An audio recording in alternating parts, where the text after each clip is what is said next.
Okay. So today's prophetic word is going to be get back to work. Internal conflicts, part 2.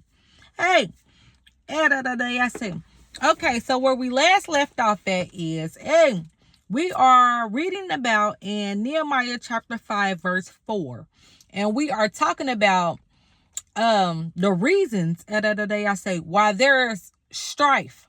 Why there's strife and an internal conflict going on amongst God's children. Hey, so I left off at Nehemiah chapter 5, verse 4, and it says, and there were those who said, we have borrowed money for the king's tax on our fields and on our vineyards. Now our flesh is as the flesh of our brothers. Our children are as their children. Yet we are forcing our sons and daughters to be slaves. And some of our daughters have already been enslaved, but it is not in our power to help it. For other men have our fields and our vineyards. I was very angry when I heard their outcry in these words. Hey, okay, I say. So, in Nehemiah chapter 5, verse 4, hey, the people are speaking about the king's tax. People have money problems because the government kept taxing them, even though they weren't working as much, and the cost of living had also went up. Hey, people have financial problems because the loans they had taken out to live cost interest, and some of them interests were in default. Therefore, some people had to give their children as servants to their lenders to pay off the debt. Hey, so at this time, I see, people's debt was so bad that their debt had went into default. Hey, and the other day I said, because of the cost of the interest at that time was very high. Hey, scripture talks about how some people had to give their children as servants to their lenders to pay off the debt. Hey, and I said, now, we haven't gotten to this part yet, but we're going to get to it and we're going to read about it. But in Nehemiah chapter 5, verse 11, it tells us how the rich were taking advantage of the crisis to make money off of the poor. The rich were taking advantage of the crisis to make money off of the poor. They were charging 12% interest a year. They were charging 12% interest a year. Hey, so we are talking about that there's a great outcry going on amongst the people of God. And they are telling Nehemiah what's going on, and why this great outcry is going on. So, hey, we're going to do a quick review. The reason why there's strife going on between the people of God is because money problems. We see that it's money problems. It's a famine going on. The cost of living going up. I say king's tax has gone up. I say if there's interest on everything, there's inflation. Everything is inflated. I say yet and still there's a famine. There's scarcity of food. It's food shortages. They tired. They in debt. They owe. Okay, things, bills going into default.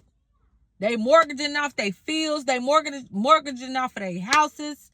And I say they have to give some of them giving over. I say circumstances are so hard. Some of them are giving off their children to the people they owe. They have to give their children away to pay a debt. I say a debt that they owe. Hey, I say, okay. So when Nehemiah hears what's going on, in Nehemiah chapter 5, verse 6, it says, I was very angry when I heard their outcry and their words. I was very angry when I heard their outcry and their words. So when Nehemiah hears everything that's going on, hey, Nehemiah is upset. Hey, he is upset. Why? I say Nehemiah became angry because these money problems led to a lack of unity among the people of God. We're not going to miss that. We are not going to miss that. In this chapter, at the beginning of this chapter, it made it clear that there's a great outcry. Everything is in an uproar. It's commotion. It's strife. They going back and forth. I say. So Nehemiah has now become angry because these money problems has led to a lack of unity among the people of God. Nehemiah also got angry because these money problems stopped the work of the Lord in rebuilding the walls. Nehemiah got angry because these money problems stopped the work of the Lord in rebuilding the walls. He was frustrated because, they could stand so strong against an enemy, but fall so quickly because of these kind of problems. Hey, now understand this. I say, I got to set it up for us so we can know what's going on. In Nehemiah chapter 4, Sanballat and Tobiah and they people, which are the enemies of Jerusalem, are planning attacks, trying to come up against them, trying to cause confusion. And Nehemiah and the people of God are standing very strong. They standing strong, they ready, and they all lined up, they working, and they had a great victory. They did their thing in Nehemiah chapter 4. They stood their ground against their enemy.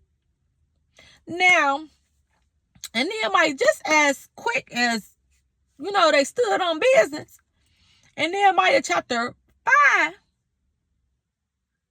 in the camp, so they hold their ground against the enemies. But inside of the camp, inside of, their camp, they're now arguing and bickering and going at it with each other amongst themselves.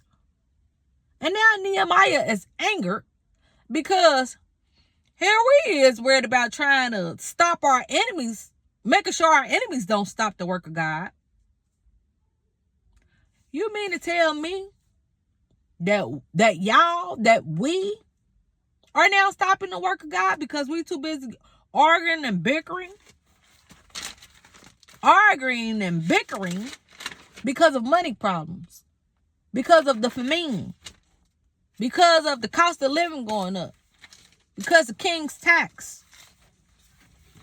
So Nehemiah got angry because these money problems stopped the work of the Lord and rebuilding the walls. He was frustrated because they could stand so strong against an enemy, but fall so quickly because of these kinds of problems. Hey, so we're going to pick up from there. I say so we can see what's going on. In Nehemiah chapter 5, verse 6, and this is Nehemiah speaking. I was very angry when I heard their outcry and these words. I took counsel with myself, and I brought charges against the nobles and the officials. I said to them, you are exacting interest, each from his brother. And I held a great assembly against them, and said to them, we, as far as we are able, have brought back our Jewish brothers who have been sold to the nations. But you even sell your brothers that they may be sold to us. They were silent and could not find a word to say. So I said, the thing that you are doing is not good. Ought you not to walk in the fear of God to prevent the taunts of the nations of our enemies? Moreover, I and my brothers and my servants are lending them money and grain. Let us Abandon this exacting of interest. Return to them this very day their fields, their vineyards, their olive orchards, and their houses, and the percentage of money, grain, wine, and oil that you have been exacting from them. Then they said, we will restore these and require nothing from them. We will do as you say. And I called the priests and made them swear to do as they had promised. I also shook out the fold of my garment and said, so may God shake out every man from his house and from his labor who does not keep this promise. Who does not keep this promise. Hey, no, I say. So listen. There's fighting in the camp going on. Strife, arguing, conflict. They tell Nehemiah what's going on. Nehemiah is angered. And now we are getting into Nehemiah's wise response. Nehemiah's wise response. How now? We know that Nehemiah was angry. But how did he respond in his anger is important. So after serious thought, Nehemiah displays great leadership. So we see that Nehemiah rebuked the nobles and the rulers. He rebuked the nobles and the rulers for exacting interest from the others. Where does it say that at? I say in Nehemiah chapter 5, verse 7, I took counsel with myself, and I brought charges against the nobles and the officials. I said to them, you are exacting interest, each from his brother, and I held a great assembly against them. So here, Nehemiah rebukes the nobles and the rulers for exacting interest from each other. And then we also see how Nehemiah goes on to remind them. He's reminding them, that they have been redeemed. So Nehemiah is explaining that the Jews had previously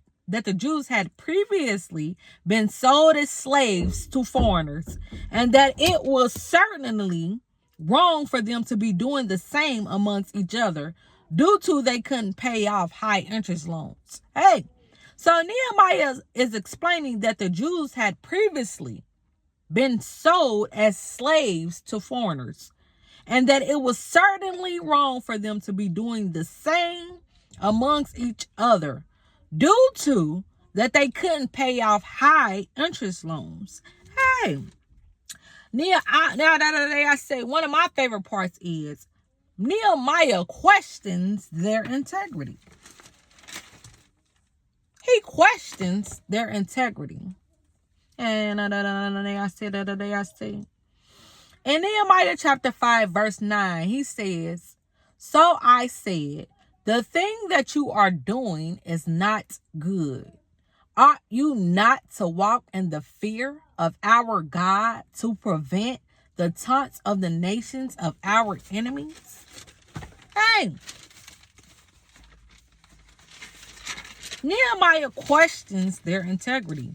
Should you not walk in the fear of the Lord? He commands them also to restore to them even this day. Restore to them even this day. Give them back, I say, everything that belongs to them. Give it back. Nehemiah was not just asking the nobles and the rulers to feel bad or to just say stop what they were doing. They had to set the wrong that they had done right. If money had been charged unfairly or collateral was taken unfairly, it had to be set right. I'm sorry. I'm going to do a part 3.